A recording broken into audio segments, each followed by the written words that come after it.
Melinda Fox. I'm in the Phocuswright studio and I'm with Filip Filipov of OAG. Welcome to the studio. Thanks for joining us. Thank you for inviting me. So, remind us how long you've been out of travel. It's 4 years. Okay. 4.5 actually. Okay. I left early just before COVID and now I'm back. And has it felt like a long 4 years or? It's a mixed feeling. It's like in some ways it's a long time, 4.5 years. In other ways it's actually quite interesting because some of the same people are still in travel tech. They're still fighting the same problems. Yep. They're trying to innovate in the same areas like personalization. So in a way it's been too long, and in a way it hasn't been. So it's mixed feelings right now. So tell us what you've watched from the outside looking in. I think we're seeing a paradigm shift right now in terms of usage of data, and what we talked about 10 years ago actually is starting to materialize. We don't see the innovation because it doesn't happen at once, but the open-ended questions such as where can I go with my kids, which we saw today on stage, Yep. Now we can answer them, and that is incredible. And some people think it's not enough innovation, but in fact it is. Like if you step out and you're not necessarily as close to the travel industry as I was, you can see that it's moving in the right direction. Yeah.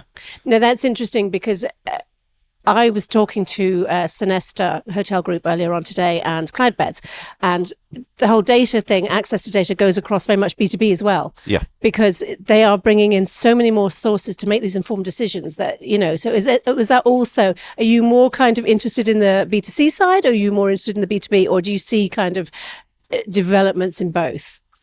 I think there are developments in both, but we need to see how we're going to develop in the next 5 years. And Yeah. that's super interesting to me. Yeah. So if we take at one side the suppliers, so we have the airlines or the hoteliers, then you have travel technology enablers. Sometimes that could be Amadeus, OAG as a Sabre.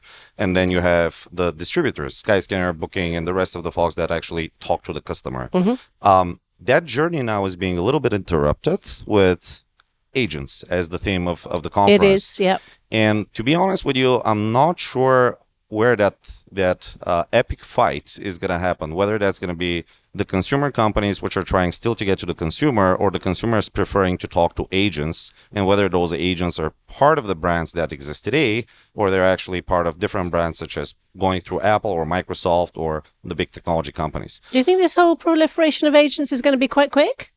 I don't think it's going to be quite quick. I think the missing component here is nailing the customer journey and also having enough information and data to actually empower it. Yeah. Because the LLMs are as good as the information that goes They're in as them. good as the data. Exactly. Yeah. So yeah. the more information you have, the better experience you will give. The question is, do you cross a line so that it becomes a little bit creepy for the consumer and they pull away, or do you give enough choice for the consumer to feel empowered that they make the decisions? At the same time, you use a lot more data to make this experience personalized, as we have been talking for years. Of course, that could be generational, though. You see, my kids might be happy to suffer a little bit more the creep effect, whereas I might not. So it's getting that balance. I think you're absolutely right. I think we're thinking about the experience as people like travelers who have grown with the travel experience from, you go to any kind of travel site. It's like, where do you want to go? From where to where? Right. What are the dates? How many travelers? And then you search on the cheapest price, and that is it.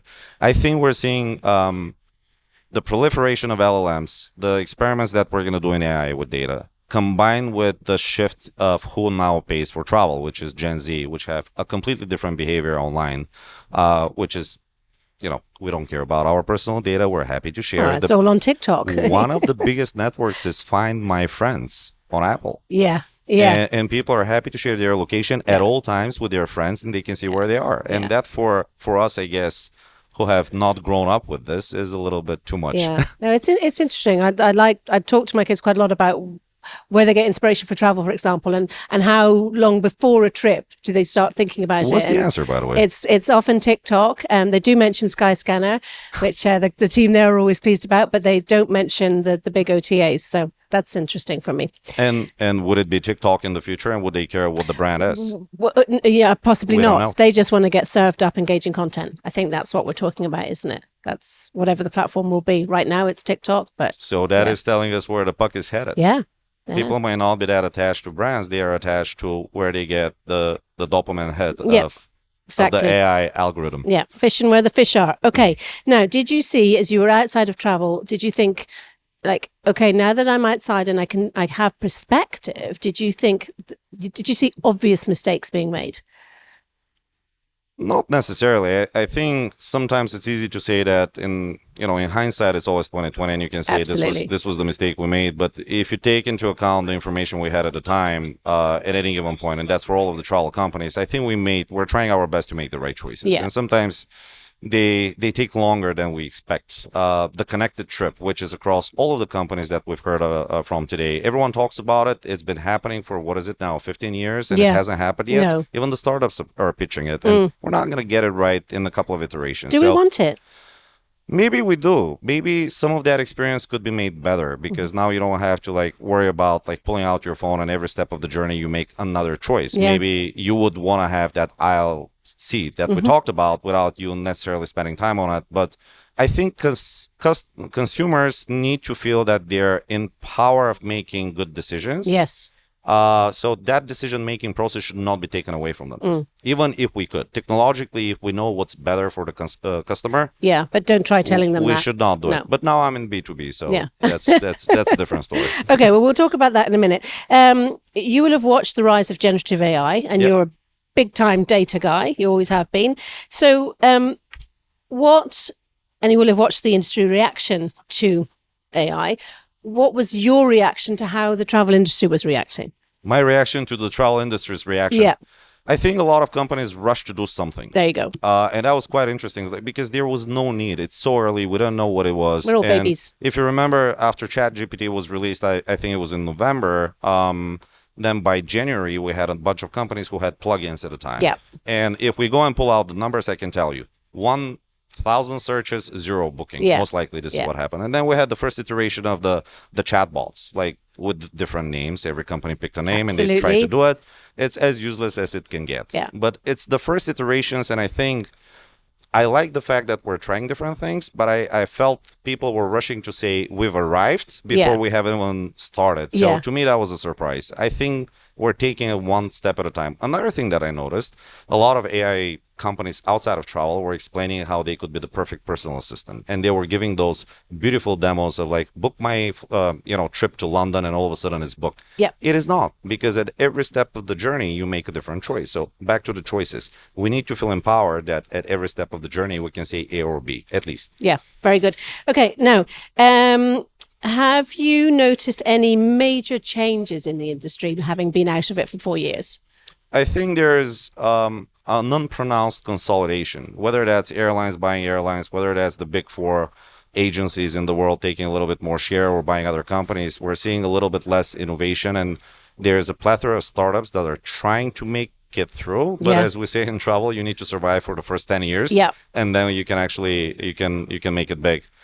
I would have loved to see a lot more companies being born, in that period, and I haven't seen that many interesting products yet. It's a different read on the same problem, which is okay, let's change the interface a little bit. Maybe we'll cut out a couple of steps in the customer journey, but it hasn't been a revolution. Mm-hmm. Let's not forget how tough the funding environment has been, particularly in the past 4 years. So, not that easy. Now, did you find yourself comparing travel with whatever stage you were at or whatever role you were in? Did you find yourself going, oh, well, in travel we did it like this? Did you? Always, all the time. Yeah. I think travel is so beautiful because on one side you have this incredible fragmentation, and on another side you have people who just want to go home to their loved ones, or they want to actually finish a business trip. And it's such a beautiful industry, and it always went back to this. This is how we did it. This is a problem that I've seen before. It's aggregation of data that we need to standardize and serve in the right way, accurately, and in no time. So definitely there are things that people can take from travel and apply in any industry. Did I see any differences? Yes. I think in travel we sometimes get too much into travel. Yes, and a bit blinkered. Yes. Yeah. How do we build technology for the sake of technology instead of actually, are we solving a customer problem? Yeah. Is this really useful? Do I want this at all? Yeah. So I think we should pay a little bit more attention in travel tech in that area. And perhaps the consumer as well. Now, so you're back. And you're at OAG. So what are you going to bring from outside of travel back into travel? Metrics. data. Interesting. How every product is performing, and let's try to understand the problem set, the problem area better before we build a solution. I think a lot of times the customer, especially in B2B setting, they come and they say, this is exactly what I need. And they're looking for the solution, and we need to take a step back and actually say, define the problem. What are you trying to achieve? Let's see whether one of the 10 different solutions that we can offer can help you. So that's definitely something that I'd like to bring in, and a lot of data. I think years ago, it was really hard to measure how people use the products or data sets that were distributed. And now that's easy. So let's look into this. And if you were in the B2B data business, let's be a data-led company. And I think I could help with that a little bit. So you are a data guy. We've already said that. Now you're at this B2B company and they have data. So what are your hopes and dreams for OAG? It's incredible data, by the way. Historically, OAG has aggregated schedules and flight status. And as of about a year and a half ago, after the purchase of Infare, now we have pricing data as well. So the combination of the sets gives you this unique advantage of having a 360 view of what's happening in the market. So you have supply, demand, and pricing, which is economics 101. I think building around that area and enhancing the information on top of what the airline will give you as seats and as flights can unlock opportunities that are not visible from a single data set. So this is what really excites me. I think in the next 5, 7, 10 years, probably a lot more usage of data will happen with LLMs or without. I think most companies, if they haven't done the transformation from just being digital, they'll go to let's be data-led. Mm-hmm. And I think it's a great place to be. And what, as we wrap up here, what do you think the biggest challenge will be for you in your new role? I haven't identified that yet. It's only Early about days. 2.5 months in. I love the people. I love the company. The company has been around for 95 years, which is incredible. And I think the best is yet to come. So I'll keep you updated on what I find. All right. Well, listen, it's great to have you back in travel. Thanks for joining us. Thanks so much. I really appreciate it.